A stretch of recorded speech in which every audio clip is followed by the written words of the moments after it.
Hello, my name is Nicole Knight and I'm a Senior Education Debt Specialist with the Association of American Medical Colleges.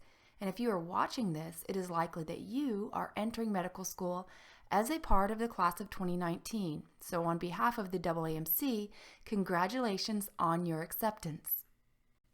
The goal of this session is to enable you to be in control of your financial life. Now to do this, we will address the 5 agenda items above to show you how to be a wise borrower of student loans and to provide tips on managing your money during and after medical school. Ultimately, this information could be used to reduce the amount of repayment time and money your education experience requires. A helpful tip I would offer is to obtain a copy of this booklet, the 2015 Education Debt Manager for Entering Medical School Students. It is not only a companion resource to this recording, with pages being referenced in the upper left-hand corner of many of the screens, it is also a valuable debt management resource to refer to in the future. And the easiest way to get a copy is to download the PDF from the AAMC's website.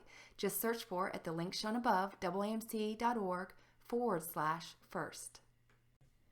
Before we move into the agenda, let's familiarize ourselves with the debt situation. Across the country, the median level of debt for the class of 2014 was $180,000. Now this is based on public and private MD granting institutions and includes undergraduate debt. Now the class of 2015's numbers have been collected and will be available later this year in November.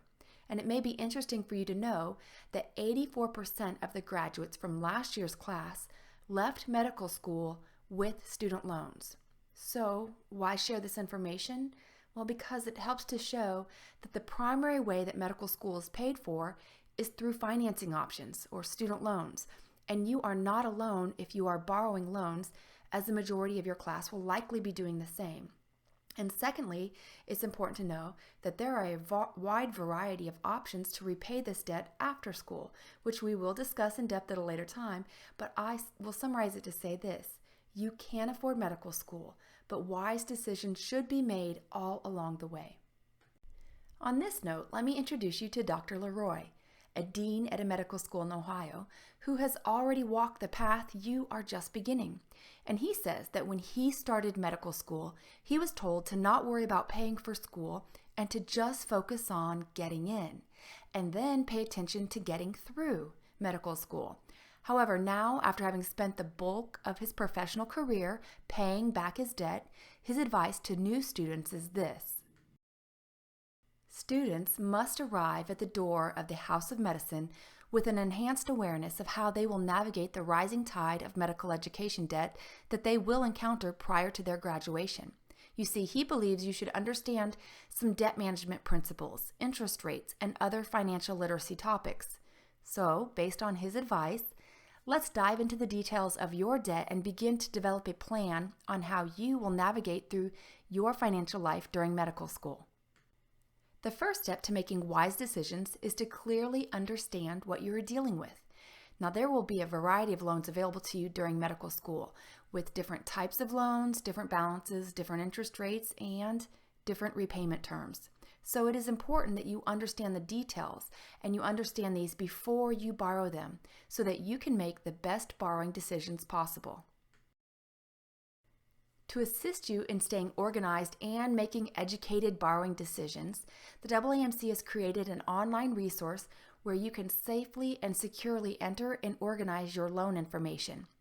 This tool is called the Medloans Organizer and Calculator, and not only helps medical school students with organization, it also helps the impact, the total repayment cost of borrowing a loan be known before you even accept the loan, so that you can decline the loan or reduce the amount you borrow before it's done. Now, this tool provides valuable insight throughout medical school, and it is offered by the AAMC as a free resource for students at MD granting institutions. Now, using the Medloans Organizer and Calculator will enable you to make educated decisions before you borrow a loan and also show you the repayment options after you graduate. To log into your account, which already exists, please refer to page 3 of the Education Debt Manager or visit aamc.org/first for more information. The quickest and easiest way to gather the details about your student loans is by logging into your NSLDS account. NSLDS is a database for federal student loans containing the details of the loans that you have borrowed. And since 34% of the class of 2014 started medical school with loans from their undergrad program, it is safe to say a good portion of your class, the class of 2019, will do the same. And if that includes you, you may need help to keep track of those loans while you're in medical school. And the best way to do that is to log into your NSLDS account and export your loan file to your desktop. Then log into your Medloans organizer account and upload that file. And by doing this, the details of your current federal student loans will be saved in a single place for easy reference and calculating purposes. Now, if you have private loans, they can be found on your credit report at annualcreditreport.com, and you'll need to manually enter those into the organizer. Now, let's look further into the specific details of the loans you have or the loans you may be borrowing in the future. There are 3 critical concepts that you should understand because they have a direct impact on the total cost of repayment, and these are interest, subsidies, and capitalization. Let's first look at interest. Detailed here are 3 common federal student loan types offered during medical school. And some students receive Perkins loans, which have a fixed interest rate of 5%. Moving on, we see direct unsubsidized loans, which will be likely the main source of your borrowing for medical school. And the rate of this loan and the Direct Plus loans are based on the 10-year Treasury note. So for this academic year, July 1st, 2015 through June 30th, 2016, the rates are 5.84% and 6.84%. And these rates are fixed for the life of the loan. Having said that, I should clarify that in future years, these same loans will likely carry different rates because the rates of direct unsubsidized and direct plus loans may change each academic year. And though we don't know the rates that will be offered to you as a second-year medical student, it suffices to say that upon graduation, you may be managing a variety of types of loans at many different interest rates.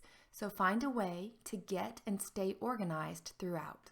Now, beyond the interest rate of a loan, another critical component of a loan is whether or not it is subsidized. So what does a subsidized loan mean to you?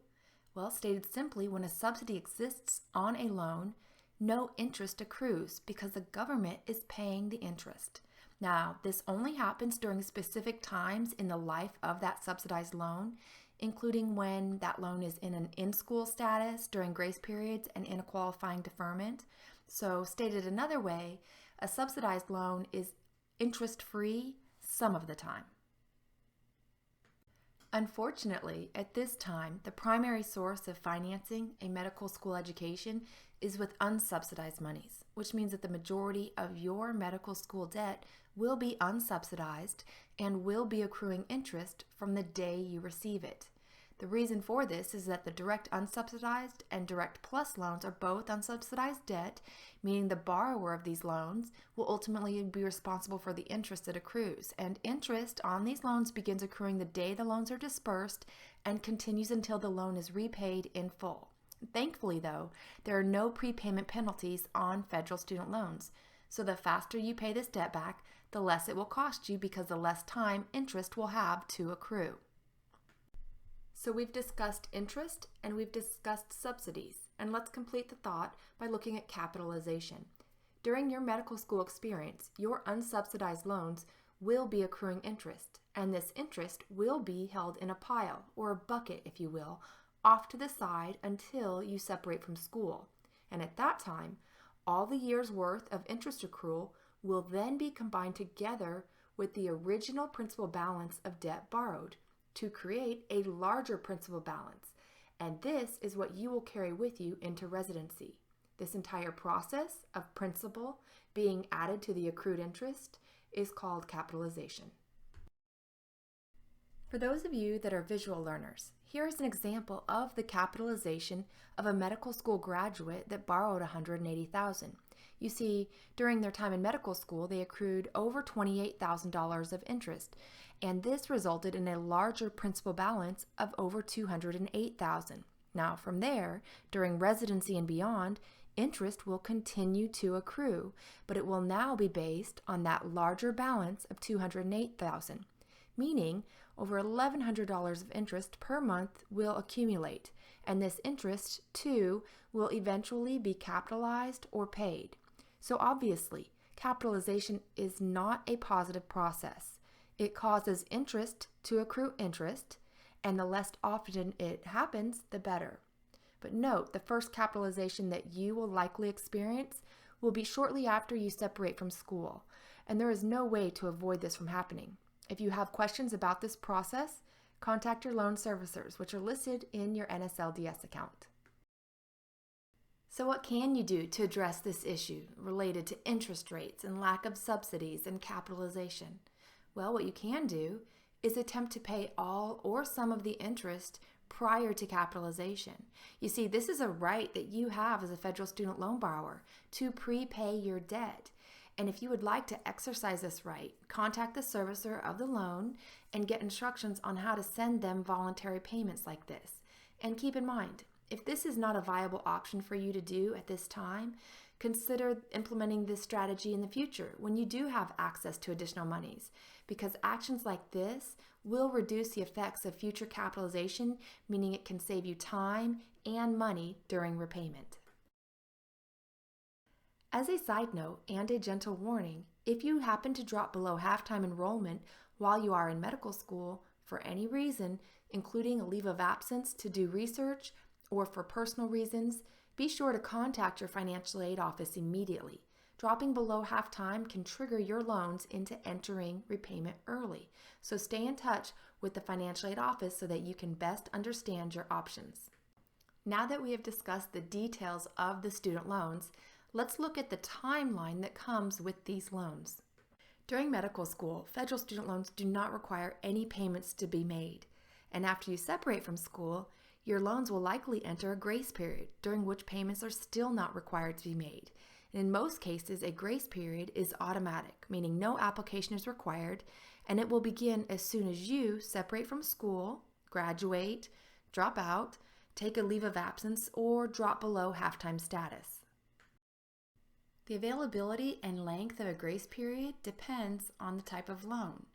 This loan repayment chart shown above shows what the grace period may be, but it is best to verify the existence or length of a grace period with the servicer of the loan. Upon separating from school, if the loan does not have a grace period or if the grace period has come to an end, you will ultimately then be required to decide how you're going to handle the loans, because the loans are now in active repayment. So you have two primary options: to pay or not to pay, or more specifically, during residency, you will be deciding to postpone payments, and you'll do that either with using a deferment or forbearance or to make payments.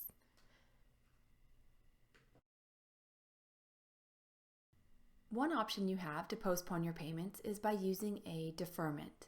During deferment, the subsidized portion of the loan remains subsidized and the unsubsidized portion continues to accrue interest. Now, deferment does not happen automatically. You have to apply and qualify in order to receive a deferment. For a list of possible deferments, see page 17 of the Education Debt Manager booklet.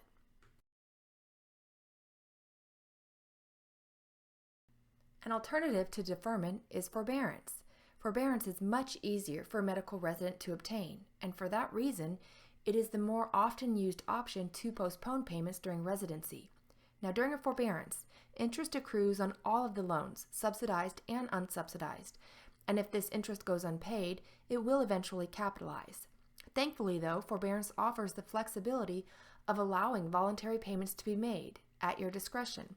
Now, as a medical resident, you will be entitled to a mandatory medical residency forbearance, which could be re-requested each year of residency, allowing you to postpone payments throughout your residency time if you so desire. On the other hand, once you are a medical graduate, you may choose to not postpone payments throughout residency, but rather choose to make payments by selecting a repayment plan that best suits your needs and your repayment goals during residency. There are a variety of repayment plans that you can choose from when you decide to enter a repayment plan. Some of the plans currently available include those shown above: standard, extended, and graduated. These three plans are referred to as traditional plans because these plans are based on a formula that allows you to clearly know on day one of repayment what the monthly payment amount will be throughout payment, and what the total repayment cost will be once the loans are repaid in full. Alternatively, the plans we see residents choosing, if they decide to pay, is one of these plans in the green boxes. They're referred to as income-driven plans, and they include income contingent, income-based, and pay-as-you-earn. These plans are more often selected because, as you can see, the required monthly payment amount is more affordable compared to the traditional plans. And this occurs because in an income-driven plan, the payment amount is based on the income and the family size of the student loan borrower. So residents most often choose an income-driven plan because they are more affordable. Now, when the time comes for you to choose your repayment plan, you'll select a plan that fits your financial situation and goals in that moment. But until then, this information is presented to show you the amount of flexibility that you will have to repay your federal student loan debt. Now that you're more familiar with the details of your federal student loans, as well as the repayment and postponement options they offer, let's discuss how you can be a wise borrower while you're in medical school. And we'll do this by looking at 3 specific things you can do to get into debt the right way. First, borrowing wisely may mean not borrowing at all. There are alternatives to medical school debt. For example, finding the scholarships. Scholarships from outside sources such as your faith affiliation, civic organization, or others. There are also service-based scholarships such as military and public health service scholarships, like the National Health Service Corps with their S2S program, or even scholarships from the school. Stop by the financial aid office to discuss possible scholarships this year and in the coming years. Another alternative to borrowing involves a source that is so close to you that it's easy to overlook, and that's your support system. Don't forget the support you have available to you. Support systems include the financial aid office, which is your primary point of contact for all financial aid matters, so visit them to discuss possible alternatives to borrowing, but also do not forget the support you have from your family. Your family may be able to provide assistance through these years in the form of financial and/or emotional support. And if a family member can help you pay down the accruing interest while you are in school, this will reduce not only the total cost of your student loan debt, but also can reduce the amount of time it will take you to repay that debt. Now, if you don't find alternatives to borrowing during medical school, be sure to make yourself familiar with the loan forgiveness and repayment options available after graduation and residency. The AAMC website, aamc.org/ST-loan, lists nearly 80 possibilities of assistance available during and post-medical school, so check it out. Lastly, the cornerstone of avoiding borrowing or overborrowing is to have a budget. Well done to those who already are living on a budget, but for those listening that have yet to create a spending plan, the AAMC and SALT are giving you access to a free account where you can find a plethora of budgeting assistance, including an app called Fix for those who feel broke and want to fix it. And this can be found at saltmoney.org/AAMC student. Now, let's turn and look at the next component of strategic borrowing. The second component of strategic borrowing has to do with borrowing in the right order when you do borrow, meaning borrow the least expensive debt first.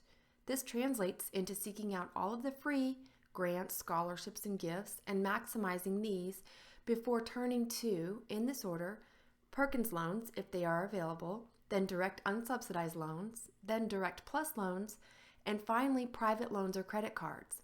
Now, if you find yourself resorting to these last options, private loans and credit cards, discuss your situation with the financial aid office immediately, because financial aid award packages are made with the intention of avoiding these types of financing options, and the advisors may be able to offer you additional assistance and guidance.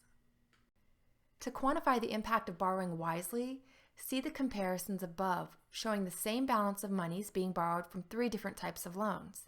You see, in this example, if you chose a direct plus over a direct unsub, it would cost you potentially over $4,000 additional dollars. Or if you chose a private loan over a direct sub, you potentially could be looking at an additional $30,000 in cost. So be smart, maximize your least expensive debt first, and then realize that private loans are not federal loans and they should be carefully considered. The third tip on how to be a strategic borrower really starts with this question: how will you borrow? And I ask this question because there's a principle explained as behavior economics. And with behavior economics, it really looks at determining why people behave a certain way with their money. And the explanation they have found with behavior economics is that people manage their money often based on emotion, based on wants, based on feelings. And so, while you are in medical school, I would encourage you to not handle your money this way, but rather, during medical school, make the decision now that you're only going to borrow what you need, which means have a budget, know what you expect to spend, and only accept that amount and decline the rest. And in that way, you can protect yourself from over-borrowing.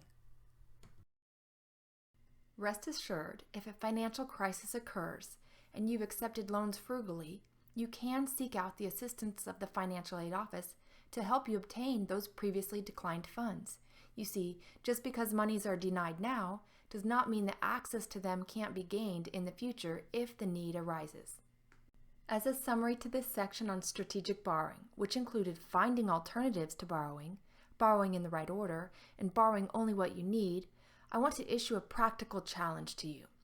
During medical school, if you would reduce the amount you accept in your rewards package each year by $5,000, which would mean you would decline a total of $20,000 of direct unsubsidized or direct plus loans while you're in medical school, the impact of just that little bit of belt tightening each year would be dramatic.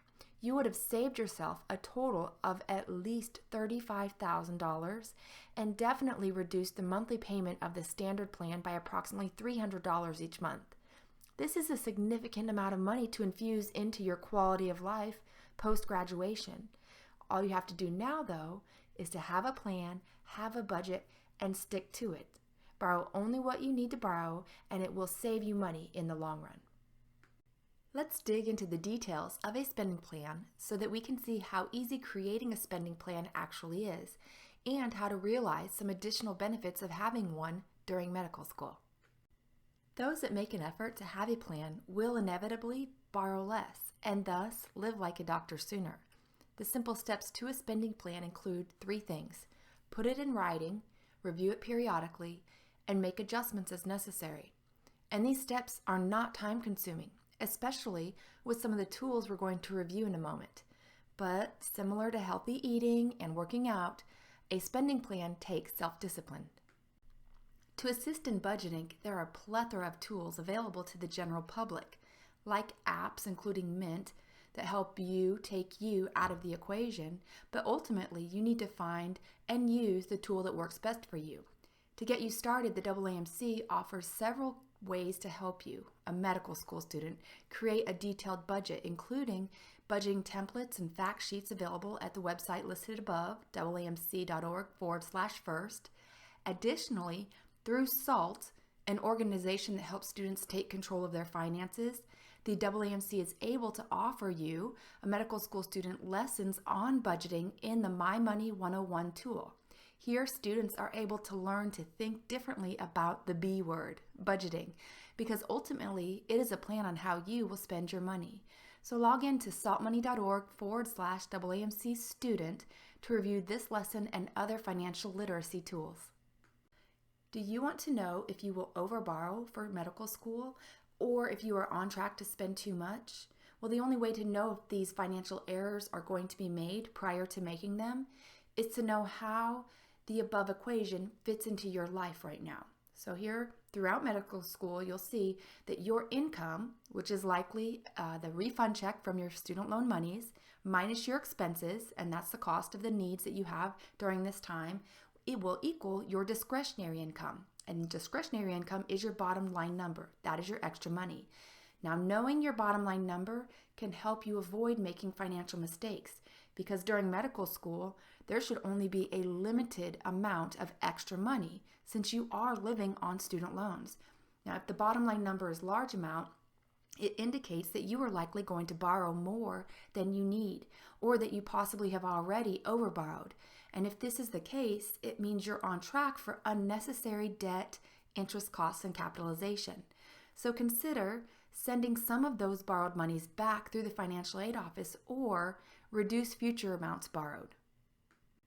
Alternatively, the bottom line number may not be a significant amount, but rather may be a negative one. And this means that you are planning to spend more monies than you have access to. And to avoid this common money mistake, which results in additional debt, usually in the form of credit card debt, you'll need to make some adjustments now to reduce your planned spending in the future and keep yourself in the positive. And these adjustments, they may include finding alternatives, buying used, postponing purchases, or even finding a roommate.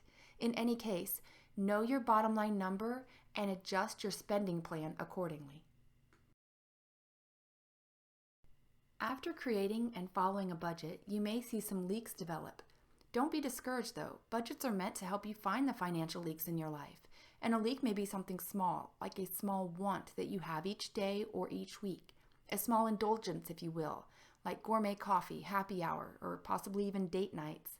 However small a leak may be, the little things do add up. And as a general example, a stop at the gourmet coffee shop, or replace whatever indulgence you may have here, the point of the story is the same. It can easily add up, and it can mean $100 per month, $1,000 per year, or more. And this equates out to $4,000 or more during medical school for coffee. Is anyone budgeting $4,000 for their gourmet coffee during medical school? Maybe, but probably not. And the point is not to avoid indulgences, but rather to make room for them in your budget so that they don't break your financial plan before you realize it. Acknowledge your wants in a budget and determine if they are affordable. If they are not affordable, identify an alternative. In our example, the stop at the gourmet coffee shop could be substituted with making coffee at home. And if you make coffee at home, you'll spend about $100 a year, which means during medical school, you would spend $400 making coffee at home versus $4,000 buying coffee at the gourmet shop. See, time at medical school is going to be filled with alternatives. So what can you substitute while at medical school? Be honest with yourself. Budget for your special wants. Don't deny yourselves, but also do not overindulge. Just have a plan and stick to it. If you ask a crowded room, are credit cards bad? You'll receive all the answers, yes, no, maybe, and some grumbling. But I'll tell you, credit cards are not bad if you use them right. There are many good things a credit card can help you do. They allow you to tap into a line of credit without using your own money on the spot. They also can help you establish good credit, or they're great for emergencies. However, you must be wise with how you use your credit cards. You should look for a credit card that has a low rate, no annual fees, and you should always pay the balance off each month. And if you can't do that, at least pay more than the minimum payment that's required. Now, what you don't want to do with your credit cards, you don't want to be using them for cash advances. You don't want to charge more than you can pay off each month, if at all possible. And you don't want to be paying a high annual fee or interest rate. Currently, the national average interest rate for a student credit card as of July 1st, 2015 was 14.95%. If your rate is there or higher, you may want to be doing some negotiating with your current credit card company. Finally, in regards to credit cards and budgeting, be sure that you don't fall victim to the minimum payment trap, which is set by all credit card companies. And here's how it works. Let's say you run into a bit of a budgeting issue during the first year of medical school, and you put $5,000 on your credit card at 18% to make up for that shortfall of finances. Then after year one, you begin to make the minimum monthly payments. The result of this $5,000 on a credit card, then paid down with the minimum monthly payments each month, is that it will take you 23 years to pay the balance off, and it will cost you nearly $7,000 in just interest, with a total of $12,000 ultimately paid towards that $5,000 purchase. So I ask you, what can possibly be worth paying more than twice its original value? During medical school, be willing to forfeit a purchase today until you can really afford it. Budget wisely and avoid the need for credit cards. They are not bad if used and paid off, but some of you already know this from undergrad, so do not fall victim to it during medical school. Would you believe that you can have a better credit score at the end of medical school than what you have today? Well, it's true, and let me show you how you can accomplish this over the next 4 years. Thankfully, your FICO score, the credit score that matters most, only considers these 5 components of one's financial life, shown here, all of which you are very much in control of. First, and most importantly, is your payment history. Do you pay your bills on time? Secondly, how much do you owe? And we're not talking student loans, we are talking revolving lines of credit. And the goal is to owe 30% or less of your total line of credit. And thirdly, how long have you been borrowing? And on that note, don't close old credit cards as you will wipe out past history. And lastly, the amount of new credit inquiries that you initiate and the types of credit you hold all combine to determine your FICO score. And this information is all available at myfico.com and pages 43 and 44 of the Education Debt Manager. So get familiar with your credit and use your time in medical school to build your credit score. You will be glad you did. During medical school, if you do these 3 simple things for the entire time, you will find that you have a better score at the end than you had at the beginning. And first and foremost is to pay your bills on time. And this may mean involving your bank. So get online and schedule those payments to be sent out on time, whether you remember to log in or not. Secondly, make every effort to pay down your lines of credit on those credit cards. Now, at the very least, stop running those lines of credit up, as your award package for medical school should cover all of your living expenses. Thirdly, apply for credit sparingly, meaning don't take out new lines of credit. While you're in medical school, you don't need your credit. So take this time to focus on school and focus on bettering your credit. And after 4 years of watching and protecting your credit, it is very likely that you will leave school with a better score than when you began. Lastly, your credit and thus your identity is so important that the government has created a website for you to freely review your credit reports, all 3 of them, from the 3 credit bureaus, annualcreditreport.com. And it is encouraged to monitor these reports every year and notify the appropriate bureau if you see inaccuracies on your reports. And by the way, it does not hurt your FICO score to check your own credit report. In fact, in light of the increase in identity theft, checking your credit report is crucial to your financial health. If you would like more information and discussion on the topic of the affordability of a medical degree, it is discussed in greater detail inside of these publications, posted on the AAMC's website at aamc.org/first. You are not alone as you walk this path. You have the support of your medical school and their faculty and staff. And for all financial matters, you can rely on the Financial Aid Office, your servicers, the Department of Education, and the FIRST team at the AAMC. Remember, while you are in medical school, borrow wisely and live like a student, and you will be successful in your financial life and goals. We will conclude with these words: an investment in knowledge always pays the best interest. So be encouraged. Your investment in your medical school experience will provide you with what you need to accomplish your goals. So congratulations on your acceptance and welcome to medical school. You can stay in touch with us throughout medical school and beyond by emailing us at first@aamc.org or follow us on Twitter or like us on Facebook.